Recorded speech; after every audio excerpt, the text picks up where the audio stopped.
Political party के अलग अलग पार्टियों के लोगों, इस कवि सम्मेलन से आप ये सीख कर जाना कि आप किस जगह और किस राजनीति में पैदा हुए। देश में नरसिंह राव जी की सरकार थी, पूर्ण बहुमत की सरकार थी गठबंधन की। उसके बाद भी हमें जब जिनेवा में अपने पक्ष रखने का मौका मिला पाकिस्तान के सामने, तो कांग्रेसियों ने किसी कांग्रेसी को नहीं भेजा, सबसे अच्छा बोलने वाले हमारे कवि कुल के बड़े अटल बिहारी वाजपेयी को प्रतिनिधि बनाकर भेजा संयुक्त राष्ट्र संघ में।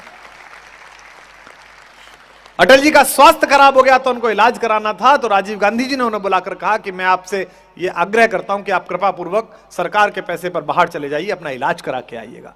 जब उन्होंने मृत्यु पर कविता लिखी थी, उस कविता को पढ़ने के बाद, और यहां बैठे हुए अनेक पार्टी के लोग बैठे हैं, उनके कहना चाहता हूं, नेहरू से बड़ा हीरो तो पैदा नहीं हुआ था आजादी के बाद।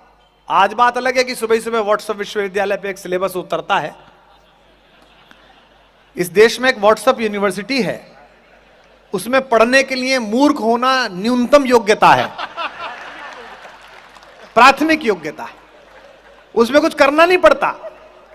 17-18 साल के लड़के का बाप 4000 रुपए का फोन दिला देता है, ओप्पो, और वो पट्टा शुरू के पोपो, और गांधी पे बात करता है। Can you believe? गांधी, 17-18 साल का लड़का गांधी को गाली देता है।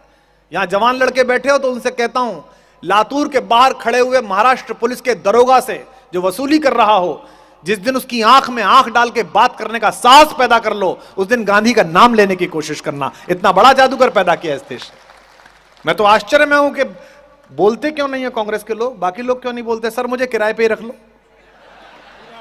हाँ, मतलब मैं पढ़ रहा था 1933 में गोलमेज सम्मेलन में बापू गए, जिस बात को कह के मैं संपत सरल को बुला रहा हूं, और मैं आशा करता हूं कि एक एक व्यक्ति इस पर मोहर लगाए जो आज मैं लातूर में कह के जा रहा हूं।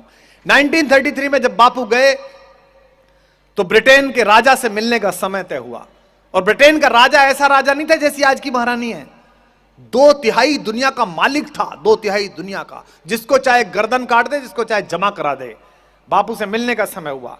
महाराज के एडीसी ने, सेक्रेटरी ने लेटर लिखकर भेजा बापू को कि फुल कोट पैंट और टाई में आए, ब्लैक या ग्रे रंग का कोट होना चाहिए, ये ड्रेस कोड है। लेकिन वो तो बापू, वो तो गुजरात का गांधी, भारत की आत्मा, स्टील की आत्मा। छाती का नाप तय नहीं था पर कलेजे की हिम्मत तय थी, इसलिए उसका नाम गांधी था।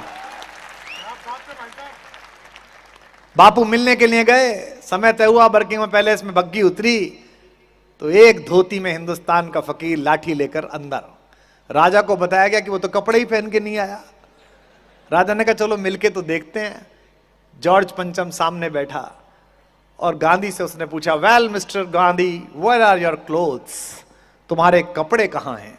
अगला जो वाक्य बोला, इसके लिए स्टील का कलेजा और भारतीयता की मिट्टी चाहिए बापू बनने के लिए।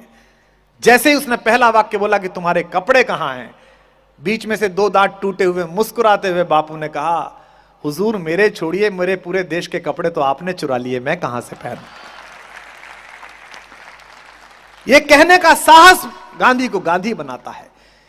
इस देश में जब तक आप विपरीत स्वर सुनना नहीं सीखेंगे, तब तक आप सच्चा लोकतंत्र जीवित नहीं रखेंगे।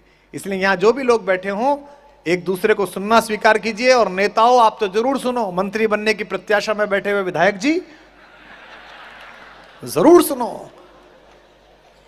आज ये फंस गया है।